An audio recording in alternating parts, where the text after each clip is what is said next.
কম আইন নেই, প্রচুর আইন আছে। গলদটা কোথায়? গলদটা হচ্ছে যারা ইমপ্লিমেন্ট করে তারা ইমপ্লিমেন্ট করতে পারে না, তাই গলদ। যদি কেন্দ্রীয় সরকার ঠিক মতো 1995 সালের আইনকে ঠিক মতো ইমপ্লিমেন্ট না করাতে পারে, যদি কেন্দ্রীয় সরকার আজ তাদের বিজেপি যেখানে সরকার রয়েছে, সে উত্তরপ্রদেশ বলুন, সে বিহার বলুন, সে মহারাষ্ট্র বলুন, সেখানে যদি তারা আইনকে প্রয়োগ না করে থাকতে পারে, তার জন্য মুসলিম সম্প্রদায়ের দোষ নয়, দোষ হচ্ছে কেন্দ্রীয় সরকারের দোষ। সেই জায়গা থেকে আগে মেনে নিতে হবে। আজকে ওয়াকফ, যে ওয়াকফের মধ্যে দিয়ে আপনারা জানেন ওয়াকফ করতে হলে কি করতে হয়, হয় দলিল দিতে হবে, কিংবা মুখে বলেও অনেক সম্পত্তি ওয়াকফ হয়েছে। ওয়াকফ লিখিতভাবে ওয়াকফ হয়েছে, আর অলিখিত ভাবে ওয়াকফ হয়েছে। মুখে বলে দিয়েছে আমি আমার সম্পত্তি ওয়াকফ করে গেলাম, ডেডিকেট করে গেলাম, তাই তো? আমি ঠিক বলছি তো? আজকে কি করতে চাইছে? মূল সমস্যা কোথায় নিয়ে যেতে চাইছে? যেগুলো দলিল আছে দলিল আছে, কিন্তু যে ওয়াকফ ডেডিকেট করা হয়েছে মুখের কথাতে, আজকে সেই ওয়াকফ প্রপার্টি গুলোকে তুলে নেবে সেন্ট্রাল গভর্নমেন্ট, তারই ব্যবস্থা করে। কি করে প্রপার্টি হয়?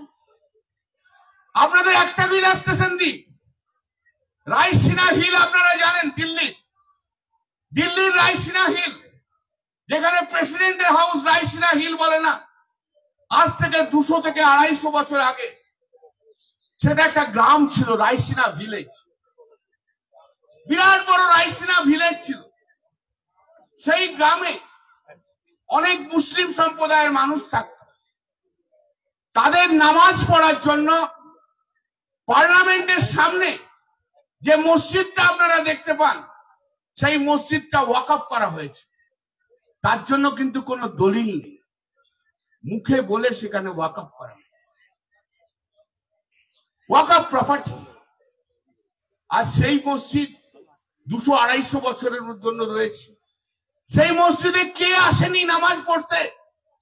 স্বাধীনতার আগে ভুট্টা থেকে আরম্ভ করে, ফকিরউদ্দিন আলী আহমেদ থেকে আরম্ভ করে, আবুল কালাম থেকে আরম্ভ করে, ভারতবর্ষের বিশিষ্ট মুসলিম থেকে আরম্ভ করে, বিদেশ থেকে যারা এসছে তাদের থেকে আরম্ভ করে, আর সেই মসজিদে নামাজ পড়তো। আজ যদি আপনি সেখানে কাগজ না দেখাতে পারেন, তাহলে কি আর ওয়াকফ প্রপার্টি থাকবে না? কেড়ে নেবে। আমি আমার ছোটবেলায়, আমার মনে আছে, আমার ছোটবেলা থেকে যখন একটু বড় হয়েছি, আমি তো বিভিন্ন জায়গায় ট্রান্সফারেবল ছিল আমার বাবার চাকরি, সে হরিপাল বলুন, পান্ডুয়া বলুন, আমি গেছি, পড়াশুনো করেছি। তো দরগা দেখা যায়, দরগা ছোট ছোট ছোট ছোট ছোট ছোট ছোট ছোট দরগা। আজ থেকে 30 বছর আগেও অনেক মসজিদ ছিল না, কিন্তু দরগা ছিল। সেই দরগাতে সন্ধ্যাবেলায় যখন মা ঠাকুর ঘরে প্রদীপ জ্বালাতো, আর আমার ঠাকুমা বলতো যা একটা মোমবাতি দরগায় যে পীর বাবার জন্য দিয়ে আয়, ওনার কাছেও প্রার্থনা চাইতে হয়, সেই দরগার সম্পত্তি। এই তো সিকিউরিয়ার, ছোট থেকে বড় হয়েছে এইভাবে। আজকে সেই চিন্তা ভাবনা থেকে সরে যাব কি করে? মা জ্বালাচ্ছে প্রদীপ ঠাকুর ঘরে, আর ঠাকুমার নির্দেশে 5-6 বছরের বয়সের ছেলে আমি দরগাতে যে প্রদীপ জ্বালিয়ে আসতাম, মোমবাতি জ্বালিয়ে আসতাম। আমরা এতটাই বিশ্বাস যে দরগাতে যে পীর বাবার, ওখানে পীর বাবাকে দেখি আর না দেখি, দরগাতে যে মাথা ঠেকালে সমস্ত কিছু আমাদের ভালো হয়ে যাবে, এই বিশ্বাস দিয়েই তো আমরা বড় হয়েছি। আজ ভারতবর্ষের বুকে কত দরগা রয়েছে বলুন তো? সেই কটা দরগায় আজ কাগজ আছে বলতে পারেন? আজ আপনি এমন একটা আইন নিয়ে আসছেন, সেই দরগাকে তুলে দিয়ে বলবেন এটা ওয়াকফ প্রপার্টি নয়, এটা মসজিদ নয়, এটা অন্য প্রপার্টি, ওয়াকফ প্রপার্টি নয়। হতে পারে কখনো 100 বছর 100 বছর ধরে যে সমস্ত প্রপার্টি ওয়াকফ প্রপার্টি হিসেবে আজকে গণিত হয়ে এসছে। আমরা জানি যেখানে এখানে মসজিদ আছে, এখানে দরগা আছে, এখানে মুসলিম ইনস্টিটিউট আছে, এখানে মুসলিম হসপিটাল রয়েছে। আজ তাদের কাগজ থাকুক আর না থাকুক, আপনি বাই স্ট্রোক অফ পেন আজকের এই বিল অনুযায়ী তার অধিকারকে কেড়ে নেবেন, এটা কি কখনো হয় নাকি? এটা কখনো বাস্তব হয়? মেনে নিতে পারি আমি? বছরের পর বছর ধরে রয়েছে, তাই তো কখনো কখনো হস্তক্ষেপ করেননি। আজকে কেন হলো? কেন এমন হলো? কিসের আপনাদের এই অধিকার? কেন এই চিন্তা ভাবনা? বাবরি মসজিদ ধ্বংস করার পর রাম মন্দির তৈরি করেছেন বলেই আজকে সারা ভারতবর্ষ জুড়ে মুসলিম সম্প্রদায়ের মধ্যে আপনারা লড়াই লাগাতে চাইছেন। মুসলিম সম্প্রদায়ের সমস্ত সম্পত্তি অধিকারকে আপনারা নিয়ে নিতে চাইছেন। আপনারা ঘুর পথে বলতে চাইছেন যেটা মসজিদ নয়, এখানে মন্দির ছিল, এটা দরগা নয়, এখানে মন্দির ছিল। এই লড়াই আমরা লড়তে দেব না। আমরা এই লড়াই লড়তে দেব না। ভারতবর্ষের বুকে, ভারতবর্ষের বুকে হিন্দু মুসলিমের লড়াই নরেন্দ্র মোদী আপনি যতই চেষ্টা করুন লাগানোর, লাগাতে আমরা দেব না, আগাতে আমরা দেব না। দরকার হলে আরো রক্ত বইবে আমাদের শরীর থেকে, কিন্তু হিন্দু মুসলমানের ঐক্য এই ভারতবর্ষের বুকে থাকবে। সেই ঐক্যকে নষ্ট করতে দেব না। মুতুয়ালি, আগে মুতুয়ালি লিখিত ভাবেও দেওয়া হতো, ওরেলেও মুতুয়ালি রয়েছে। এমন জায়গায় তো ডিক্লারেশনে বলেছে এ হচ্ছে মুতুয়ালি। মুতুয়ালি কি? মুতুয়ালি হচ্ছে manager, manager of the property. মুতুয়ালি যদি কোনো ভুল কাজ করে থাকে দেখবে কে? ওয়াকফ। আজ যারা বলছে যারা মুতুয়ালি ওরেলি অ্যাপয়েন্টেড হয়েছে, আজ তারা চলে যাবে। হয় কখনো? কোন আইনের রেট্রোস্পেক্টিভ এফেক্ট হয়? 15 বছর 20 বছর আগে যে সমস্ত মুতুয়ালিরা অ্যাপয়েন্টেড হয়েছে আজ তারা থাকবে না, এটা কখনো হতে পারে না। এটা মেনে নিয়ে যাওয়া যায়? আপনারা বলুন, এ তো মেনে নেওয়া যায় না। সার্ভে কমিশনার এতদিন ধরে কে সার্ভে করত? সার্ভে যদি না হয়ে থাকে কার দোষ হয়েছে? সার্ভে যদি না হয়ে থাকে কার দোষ? কেন্দ্রীয় সরকারের দোষ। সার্ভে কমিশনার, জেলায় জেলায় একটা সার্ভে কমিশনার রয়েছে, তার সার্ভে করাটাই কাজ। সেই সার্ভে কমিশনারটাকে সরিয়ে দিয়ে সেখানে কালেক্টরকে নিয়ে আসছে। কালেক্টর কি মাঠে গিয়ে সার্ভে করবে? চল বাবু চল, এই মাঠে যাই একটু সার্ভে করি, চল ওই মাঠে যাই একটু সার্ভে করি, করবে? কালেক্টর জীবনে কোনোদিন গ্রামের রাস্তায় যে যায় না, সে সার্ভে করবে কোথায়? কালেক্টর নিয়ে আমার অনেক কিছু বলার আছে, আমি বলবো আপনাদের।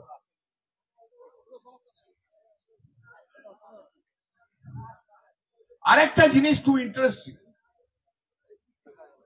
এখন থেকে যদি ওয়াকফ কেউ করতে চায় কোন মুসলিম, সে যদি 5 বছর মুসলিম রিলিজিয়ান তার পারফর্ম যদি না করে, তাহলে সে ওয়াকফ করতে পারবে না। আপনি মুসলিম কি মুসলিম নন, তার বিচারটা কি করে হবে? না, তার বিচারটা হবে মুসলিমরা তাদের রিলিজিয়াস ফাংশন ডিসচার্জ করছে কিনা, তার মানে নামাজ পড়ছে কিনা, অন্যান্য মুসলিমদের কাজ করছে কিনা। এটা কখনো হতে পারে? কে বিচারটা করবে? কে বিচারটা করবে? 1963 সালে ভারতবর্ষের সংবিধানে, ভারতবর্ষের সুপ্রিম কোর্ট 5 জন কনস্টিটিউশন বেঞ্চে দুটো জিনিস ডিসাইড করেছিল। 1 নম্বর হচ্ছে, আপনি যেখানে নামাজ পড়বেন বা যারাই নামাজ পড়বে কোনো এক জায়গায়, সেটা that will be treated as Waqf property. যে কোনো একটা জায়গায় যদি 20 জন 25 জন 15 জন 5 জন রেগুলারলি নামাজ পড়ে, সেটা ওয়াকফ প্রপার্টি বলে ট্রিট করা হবে।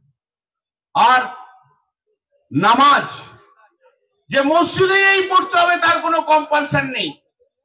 নামাজ যদি সে বাড়িতে বসে পড়ে, তাহলে সেটা কি নামাজ নয়? কি করে ডিসাইড করবেন? আমরা যারা আমাদের ফর্মে কি ফিল আপ করতে হয়, religion Hindu, religion Muslim, religion Christian, আমরা কি করি? Hindu by performing religious function করি কি? তা যদি না হয় তাহলে কি হবে? ধরে নিন এটা ছেড়ে দিন, তাহলে কমরেড সিপিএম দের কি হবে?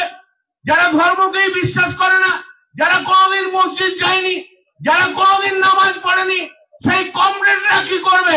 তারা কি মুসলিম নয়? যদিও সিপিএম এর গলা থেকে কোনো আওয়াজ বেরোয় না, কিন্তু ওয়াকফ বিলের বিরুদ্ধে সেলিমের মুখ থেকে কোনো শব্দ বেরোয় না। ভারতবর্ষের লোকসভায় সিপিএম এর পশ্চিমবাংলা থেকে এমপি নেই। ভারতবর্ষের লোকসভায় একটা ওই রাজস্থান থেকে সিপিএম এর এমপি এসে তার গলাতে আওয়াজ নেই। ভারতবর্ষের রাজ্যসভায় সিপিএম এর এমপিদের থেকে কোনো আওয়াজ নেই। যেই জয়েন্ট পার্লামেন্টারি কমিটিতে জানেন সিপিএম এর কেউ নেই, ওখানেও শূন্য। তাহলে কি হবে? তাহলে কমরেড সেলিম কি মুসলিম না নন মুসলিম? কারণ উনি তো নামাজ পড়েন না। কিন্তু আজকে উনি যে মুসলিম তার ব্রিফটা আমি নিয়েছি বলবার জন্য। উনি নামাজে নাও পড়তে পারেন, কিন্তু উনি মুসলিম। এইভাবে কখনো মুসলিমদের মধ্যে ভাগ করে দেওয়া যায় না। ফাংশন করতে পারবে না, ফাংশন করলেই তবে রিলিজিয়াস ফাংশন করলেই তবেই মুসলিম হবে, এটা হয় না। এটা হয়? আপনি বলুন তো। যা পাচ্ছে তাই নিয়ে আসছে, সার্ভে কমিশনার তুলে দিচ্ছে।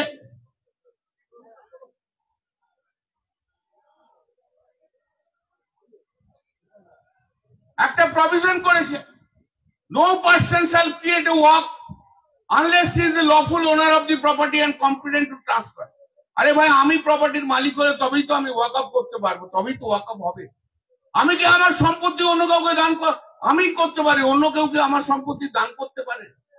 এগুলো কিচ্ছু না। মুসলিম সমাজের মানুষদের বিরুদ্ধে একটা অভিযোগ আনার জন্য এই সব প্রক্রিয়া করা হচ্ছে, তাদের বদনাম করার জন্য এই সমস্ত আইন করে নিয়ে আসা হয়েছে। রেজিস্ট্রি করতে হবে ওয়াকফ প্রপার্টি, ওদের বক্তব্য রেজিস্ট্রি হয়নি।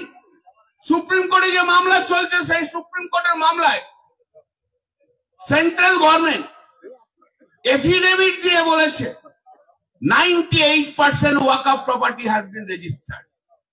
98%। কেন এদের নামে এরকম বদনাম করছেন আপনারা?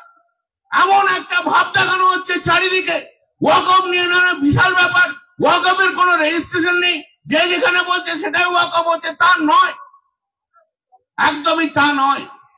দীর্ঘদিন ধরে আমি তো বলছিলাম, ব্রিটিশদের সময় থেকে 150-200 বছর আগে, প্রি ইন্ডিপেন্ডেন্স হওয়ার আগে থেকে ওয়াকফ নিয়ে বিভিন্ন আইন এসছে, ফেডারেল স্টেট আইন নিয়ে এসছে। সেই আইনের মধ্যে দিয়ে আজকে ওয়াকফ প্রপার্টি নিয়ে করা হচ্ছে। সবচেয়ে বড় প্রশ্ন যেটা এসছে আজকে, বিশাল বড় প্রশ্ন, করিন্দা এসছে, আমাদের অনেক দিনের সিনিয়র, সেই কবে 2001-এ। সবচেয়ে বড় প্রশ্ন এসছে, যদি কালেক্টর মনে করে এটা গভর্নমেন্ট প্রপার্টি, তাহলেই কিন্তু সেটা গভর্নমেন্ট প্রপার্টি হয়ে যাবে, তারা সেটা ওয়াকফে থাকবে না।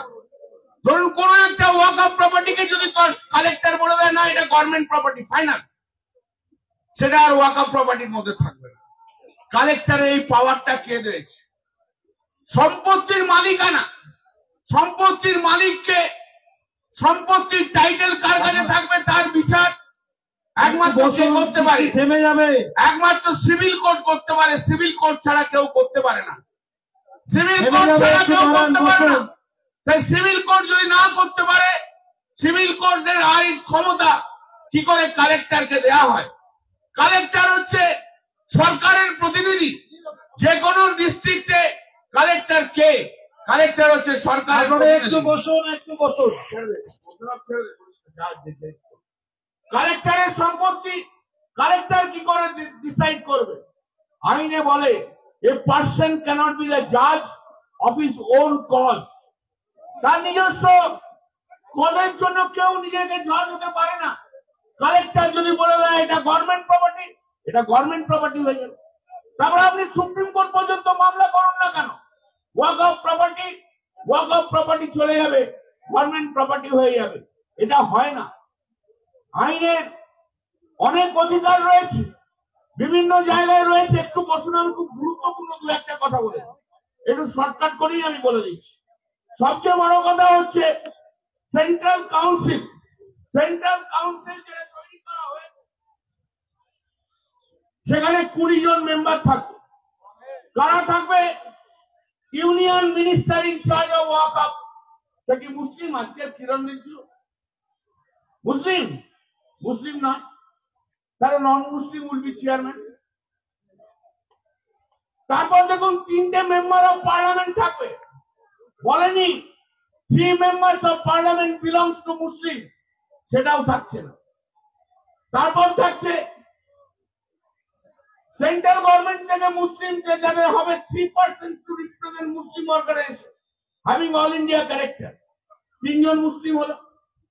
3% to Muslim organization having all India, chairperson of 3 vote by rotation, মানে একজন হবে, রোটেশনে হচ্ছে। তাহলে 3 আর 1 4 মুসলিম। 1% to represent the mutualis of the above having a gross annual income of 5 lakh. এটাও একজন।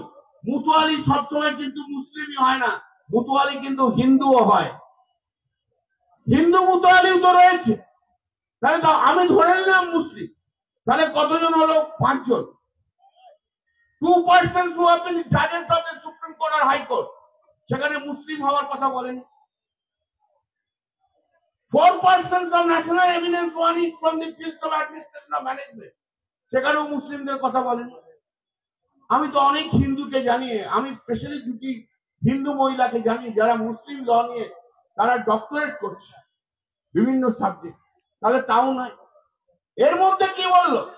কিরণ রিজিজু সবচেয়ে বড় মিথ্যে কথা বলেছে যে আমরা ভারতবর্ষে মুসলিম মেয়েদের অনেক বেশি অধিকার দিয়েছি। আমার চ্যালেঞ্জ রইল, এই যে 4 জনের নাম বললাম আমি মুসলিম হতে হবে, তাদের মধ্যে 2 জনকে মুসলিম মহিলা হতে হবে। 2 জন মুসলিম মহিলা তো 1995 সালের আইনেও ছিল। তাহলে মুসলিমটা বাড়ালেন কোথায়? টোটাল 20 জনের মধ্যে এই যে কাউন্সিল, এই কাউন্সিলের 20 জনের মধ্যে মাত্র 5 জন হচ্ছে কম্পালসারিলি মুসলিম। 15 জন হয় না, 15 জন হবে না। কে ছিল? এখানে আবার একটা আইনে বলে দিয়েছে যে provided that 2 non-Muslims will be the members, 2 জন নন মুসলিমকে কম্পালসারিলি করা হবে। তাহলে মুসলিমদের অর্গানাইজেশন, মুসলিমের ওয়াকফ, মুসলিম কন্ট্রোল করে যেটা, সেই অধিকারকে কেড়ে নিয়ে আজ নন মুসলিমে ভর্তি করে দেওয়া হচ্ছে। আর মুসলিম মাত্র 4 জন কম্পালসারি রয়েছে। তাহলে আর্টিকেল 26 কে ভায়োলেট করা হলো না? কোথায় গেল মুসলিমরা? মুসলিম তার ধর্মীয় প্রতিষ্ঠানকে, তারা সংগঠনকে করতে পারবে না, নন মুসলিম থাকবে। আপনি দেখুন জগন্নাথ দেব টেম্পল, পুরীর জগন্নাথ দেব টেম্পল, কিংবা আপনি কাশী বিশ্বনাথ মন্দির, এগুলো একটা আইন দ্বারা গভর্ন। সে জগন্নাথ মন্দির টেম্পলে বলুন, কাশী বিশ্বনাথ টেম্পল বলুন, তেলেঙ্গানা ট্রাস্ট বলুন, বিভিন্ন রাজ্যের বিভিন্ন আইন বলুন, তারা বিভিন্ন মন্দির বলুন, তারা আইন দ্বারা গভর্ন। কিন্তু সেই আইনে কি বলা আছে? সে জগন্নাথ দেব টেম্পলই বলুন, কাশী বিশ্বনাথ মন্দির বলুন, সেখানে কিন্তু বলা আছে নন Hindus will not be allowed to be the member in the board। তাহলে জগন্নাথ টেম্পলের ক্ষেত্রে হিন্দু ছাড়া আর কেউ হতে পারবে না, কাশী বিশ্বনাথ টেম্পলে হিন্দু ছাড়া আর কেউ হতে পারবে না, অথচ ওয়াকফ কাউন্সিলে মুসলিমরা বাদ যাবে। এটা কি ডিসক্রিমিনেশন নেই? এটা কি আর্টিকেল 14 ভায়োলেট হয়নি? কেন হবে? কেন সেই জায়গা হবে? আর্টিকেল 26 কে ভায়োলেট কেন করা হচ্ছে? তাই তো প্রশ্ন থেকে যাচ্ছে আজকে, কেন হবে? কেন মুসলিমদের এইভাবে বঞ্চনা করা হবে? বলছে যে সিকিউরিয়ার ক্যারেক্টার। মেনে নিচ্ছি আমি যে ওয়াকফ বোর্ড যদি সিকিউরিয়ার হয়, তাহলে পুরীর জগন্নাথ মন্দির আর কাশীর বিশ্বনাথ মন্দির তো সিকিউরিয়ার, সেটাও তো আইন দিয়ে তৈরি। তাই যদি হয়ে থাকে, সেটাই যদি সিকিউরিয়ার যদি ধারণা থাকে, আমার কোনো আপত্তি নেই মেনে নিতে। তাহলে পুরী এবং কাশীতে কেন non-Hindus are not allowed to enter into the premises? কেন হবে? তফাৎ তো হতে পারে না, ভারতবর্ষের আইন তো হতে পারে না, অধিকার, মুসলিমদের অধিকার কেড়ে নেওয়া তো যেতে পারে না। তাই জন্য আজকে অনেক বেশি করে আমাদের এর প্রতিবাদ করতে হচ্ছে। অনেক কিছু রয়েছে,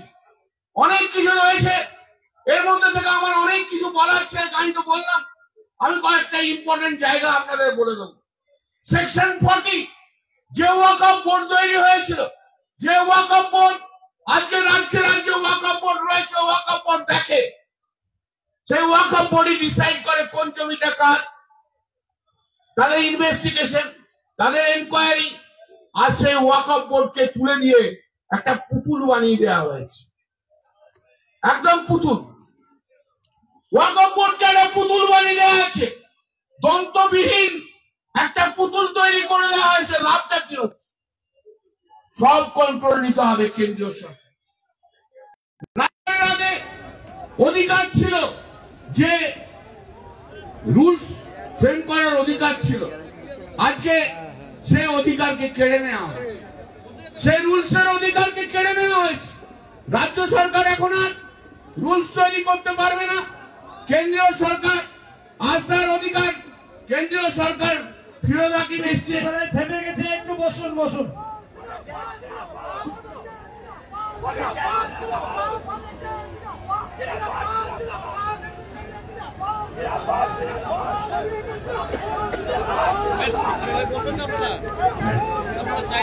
তাহলে কেন্দ্রীয় সরকার, ভাই একটু চুপ করে, আপনারা চলে আসুন, এদিক থেকে চলে আসুন, এই সেকেন্ড রয়ে চলে আসুন, সেকেন্ড রয়ে। কেন্দ্রীয় সরকার টুপি সব সেকেন্ড রয়ে। আর মাইকে বলো না ভাই, আমরা শেষ করবো। কেন্দ্রীয় সরকার আজকে রাজ্য সরকারের অধিকারকে কেড়ে নিচ্ছে, তাহলে ফেডারেল ক্যারেক্টারটাকে নষ্ট করা হচ্ছে কিনা? ভারতবর্ষে ফেডারেল ক্যারেক্টার রয়েছে, সেই ক্যারেক্টারটাকে যারা নষ্ট করছে তার নাম মোদী সরকার। বিভিন্ন দিক আমি আপনাদের তুলে ধরেছি, বিভিন্ন ভাবে আমি তুলে ধরেছি। যদিও এই আইন নিয়ে বলতে গেলে বলেইছি আমার 2 থেকে 2.5 ঘন্টা 3 ঘন্টা চলে যাবে। গত 3.5 মাস ধরে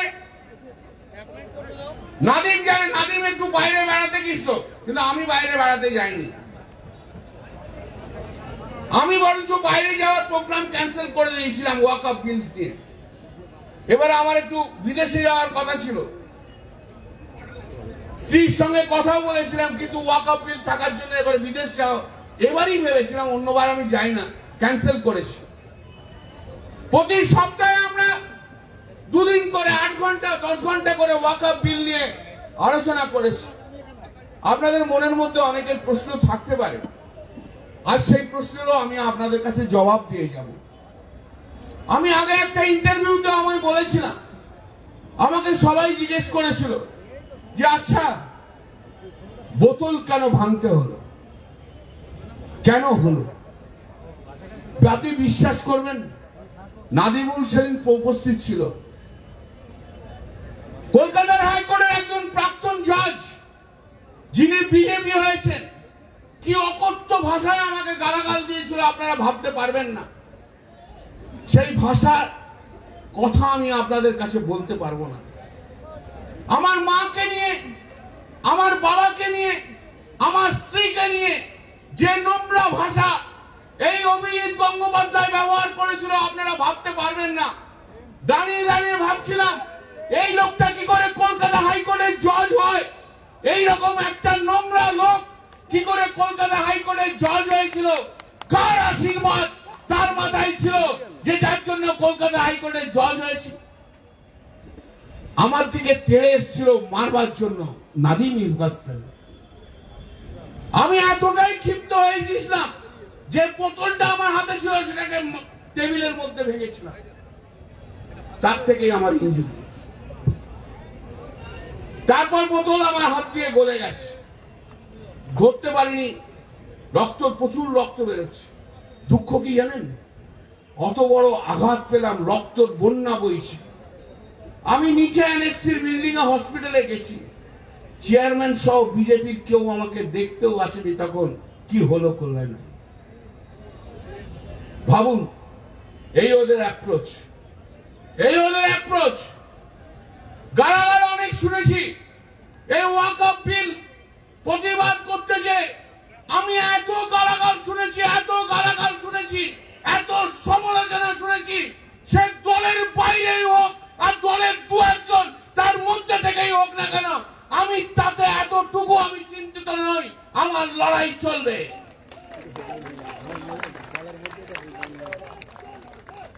हम तो पहले ही बोल दिया, जितना खून निकालना है निकल जाएंगे, लेकिन मेरा जंग, मेरा पार्टी का जंग, मेरा दीदी का जंग communal force, non secular force का विरुद्ध में ये देश का धरती में जारी रहेंगे, जारी रहेंगे, जारी रहेंगे। हम लोग एक साथ लड़ेंगे।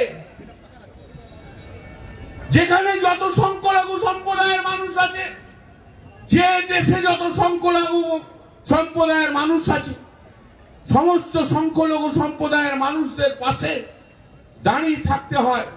যারা মেজরিটি তাদেরকে দায়িত্ব নিতে হয়। যেমন এই পশ্চিম ভারতবর্ষের বুকে হিন্দু যেমন বড় ভাইয়ের কাজ করবে, বাংলাদেশে বড় ভাইয়ের কাজ করবে মুসলিমরা। এটা তো আপনারা মানেন, মানেন কি মানেন না বলুন না, হাত তুলে বলুন। মানেন কি মানেন না, মানেন কি মানেন না বলুন। মানেন তো সেই বড় ভাইয়ের কাজ আমরা পালন করব। ভারতবর্ষের মাটিতে দাঁড়িয়ে আমরা বড় ভাইয়ের কাজ পালন করব। এই ভারতবর্ষের মাটিতে যেমন বড় ভাইয়ের কাজ হয়, আমি বিশ্বের সমস্ত দেশের কাছে আমি আমার অনুরোধ রেখে যাব, কোন ধর্ম সংখ্যালঘু ধর্ম মানুষের উপর কোন রকম আঘাত যেন না হয়। যারা বড় তাদের দায়িত্ব নিয়ে সেই দায়িত্ব পালন করতে হবে, বিশ্ব শান্তি প্রতিষ্ঠা করতে হবে। যদিও আমি তো আগেই বলেছি, আমার সংবিধান, আমাদের সংবিধান সেকুলার কান্ট্রির কথা বলে, যদিও বাংলাদেশ পাকিস্তান সেকুলার কান্ট্রির কথা বলে না, কিন্তু হিউম্যান রাইটস সারা বিশ্বব্যাপী যে হিউম্যান রাইটস রয়েছে, সেই হিউম্যান রাইটস কে আজকে প্রতি সব জায়গায় হিউম্যান রাইটস এর কথা হয়। সেই হিউম্যান রাইটস আজ বাংলাদেশে যদি কোন মানুষের হিউম্যান রাইটস বঞ্চিত হয়ে থাকে, সরকারের উচিত সেই মানবিক অধিকার, সেই মানুষের অধিকার ফিরিয়ে দেওয়া। আমার 43 বছর আমার জীবন কেটে গেছে, সংবিধান পড়তে পড়তে আমার জীবন কেটে গেছে। আমি আজও মনে করি আমি ছাত্র, সংবিধানের ছাত্র। আমার চিন্তা ভাবনা, আমার যা কিছু আছে সংবিধানকে মাথায় রেখে আমার চিন্তা ভাবনা থাকে। সংবিধানের আমি পূজারী। আমি যদি মা কালীর পূজারী হই, আমি যদি শিবের পূজারী হই, আমি যদি দেবতার পূজারী হই, আমি আমার সংবিধানেরও পূজারী, ভারতবর্ষের বুকে সংবিধানের পূজারী। সেই সংবিধানের ভাষা একে ন্যারো ভাবে দেখা যায় না, পেডান্টিক ওয়েতে দেখা যায় না। সংবিধানে কখনো কোন সরকার বা কোন কোর্ট সাংবিধানিক অধিকারকে কমাতে পারে না, সাংবিধানিক অধিকারকে ছোট করতে পারে না। সবাইকার কাজ কি? সাংবিধানিক অধিকারকে আরো বেশি করে প্রতিষ্ঠিত করা, সাংবিধানিক অধিকারকে আরো এগিয়ে নিয়ে আসার। তাহলে আজ কেমন একটা আইন আসবে, যে আইন ভারতবর্ষের সংখ্যালঘু সম্প্রদায়ের সাংবিধানিক অধিকারকে ক্ষুণ্ণ করা হবে, সাংবিধানিক অধিকারকে কেড়ে নেওয়া হবে। আপনারা যারা মহিলা আছেন, যারা মুসলিম মহিলা আছেন, তাদের কাছেও আমি বলে যাব, শুনে রাখুন, এই যে বিজেপি সরকার মিথ্যে কথা বলছে, এই বিজেপি সরকার বলেছে না আপনাদের মুসলিমদের মহিলাদের প্রতিনিধিত্ব বাড়িয়ে দেওয়া হবে। কিরণ রিজিজু যে কথা বলেছে, মিথ্যে কথা, মিথ্যে কথা, মিথ্যে কথা। আমি আপনাদের আইন থেকে পড়ে দেখিয়ে বলে দিলাম, কোন মুসলিম, কোন একজন মুসলিম অধিকার তারা বাড়ায়নি। আমি ভাবতাম যদি হতো, যদি বলতো এই 20 জনের মধ্যে 6 জন মুসলিম মহিলা থাকবে, 10 জন মুসলিম মহিলা থাকবে, আমি গ্রহণ করে নিতাম এই বিল। ক্ষমতা থাকে কেন্দ্রীয় সরকার, আপনি বলুন না এই 20 জনের মধ্যে 10 জন মুসলিম মহিলা থাকবে, বলে দিন, মেনে নেব, বলুন মেনে নেব। ছোট্টখানা একখানা মিথ্যে কথা বলে মুসলিম মেয়েদেরকে ভড়কানো হচ্ছে, লজ্জা লাগা উচিত। বক্তব্য দীর্ঘায়িত করবো না। বন্ধু ফিরোজ হাকিম, ভাই ফিরোজ হাকিম, কলিগ ফিরোজ হাকিম আজ এসে গেছে, বক্তব্য রাখবে। সারা পশ্চিম বাংলা জুড়ে ববি ঘুরে বেড়ায়, ববি কাজ করে, আমিও যাব। আমার কাছেও সারা ভারতবর্ষ জুড়ে অনেক জায়গা থেকে আমন্ত্রণ এসছে। পুজো গেছে, জেপিসি গেছে, তারপরই পার্লামেন্ট শেষ হয়েছে, এরপর নিঃসন্দেহে যাব। তো আমার সংখ্যালঘু ভাই, ভারতবর্ষের বুকে যত সংখ্যালঘু ভাই, তাদের পাশে দাঁড়াবো, তাদের বোঝাবো আইনটা কি আছে, নিঃসন্দেহ করব। দিদির পারমিশন নিয়ে, দিদিকে নিয়ে, দিদির পারমিশন নিয়ে করব। একটা কথা জেনে রাখবেন, আমি শেষ করবো যে কথা বলে, এই ভারতবর্ষের বুকে যে লড়াই সংখ্যালঘুদের জন্য যে লড়াই দিতে পারে, একা লড়াই দিতে পারে, তার নাম মমতা বন্দ্যোপাধ্যায়। তিনি নাম মমতা বন্দ্যোপাধ্যায়। তাকে ভালো রাখুন, তাকে সুস্থ রাখুন, আল্লাহর কাছে দোয়া করুন, হে আল্লাহ আমাদের নেত্রী বাংলার মুখ্যমন্ত্রী মমতা বন্দ্যোপাধ্যায়কে দোয়া করো, আরো বেশি শক্তি দাও, আরো বেশি এনার্জি দাও, যেন আগামী দিনে ভারতবর্ষের বুকে এগিয়ে চলতে পারে। হয়তো শেষ করে দিচ্ছিলাম, হঠাৎ একটা কথা মনে হয়ে গেল, যদিও এটা ওয়াকআপ নিয়ে সংক্রান্ত নয়, তবু যেহেতু আজকে অনেকদিন পর কলকাতার বুকে মানুষের কাছে এসছি, তাই আমি আপনাদের কাছে বলে যাই, প্রেস আপনারাও নিতে পারেন। ইদানিং কালে আপনারা দেখেছেন বেল পেয়ে অনেকে বেরিয়ে এসছে, দেখেছেন না? যাদেরকে ইডি সিবিআই 2 বছর, 2.5 বছর, 3 বছর আটকে রেখেছিল। আমি তো একজন আইনজীবী, আমার সঙ্গে অনেকেই কথা বলে। তাদের মধ্যে একজন বলেছে, তাকে যখন অ্যারেস্ট করা হয়েছিল, প্রথমের দিকে তাকে বারবার চাপ দিয়ে বলা হয়েছিল, যদি তৃণমূল কংগ্রেসের 1 নম্বর এবং 2 নম্বর লোকের নাম তোমরা যদি বলে দাও, ব্যক্তির নাম, তাহলে তোমাদের জেল থেকে ছেড়ে দেবো। তারা কিন্তু মাথা নোয়ায়নি। সেই ইডি সিবিআই তাদেরকে বলেছিল, কলকাতা হাইকোর্টে একজন প্রাক্তন বিচারপতি যিনি এই মামলা শুনছেন, তাই তিনি ইডি সিবিআই কে চাপ দিয়েছিল, যারা অ্যারেস্ট হয়েছে তাদের মুখ থেকে পশ্চিমবঙ্গ তৃণমূল কংগ্রেসের 1 নম্বর এবং 2 নম্বর ব্যক্তির নাম বলে দাও, তাহলে তাদের ছেড়ে দেবে। কি দিন গেছে, কত অত্যাচার, কত অত্যাচার এই বাংলার বুকে তৃণমূল কংগ্রেসকে করেছে, কত অত্যাচার এই পশ্চিম বাংলার মমতা বন্দ্যোপাধ্যায়, অভিষেক বন্দ্যোপাধ্যায়ের ওপর এই সিবিআই কত অত্যাচার করেছে। কিন্তু যা সত্য তাই সত্য, অত্যাচার করে লাভ কি হলো? নেমে চলে এলেন তো 12তে, 6 তো পেলেন 0। আগামী 2026 30ও পেরোবেন না, আগামী 2026 30ও পেরোবে না। এগিয়ে চলুন, একসঙ্গে লড়বো, আমরা একসঙ্গে লড়বো। শুধু বাংলার মানুষ নয়, সারা ভারতবর্ষের মুসলিম সম্প্রদায়ের মানুষকে নিয়ে আগামী দিনে ভারতবর্ষের বুকে মমতা বন্দ্যোপাধ্যায় তার লড়াই জারি রাখবে। জয় হিন্দ, বন্দে মাতরম, মমতা বন্দ্যোপাধ্যায় জিন্দাবাদ।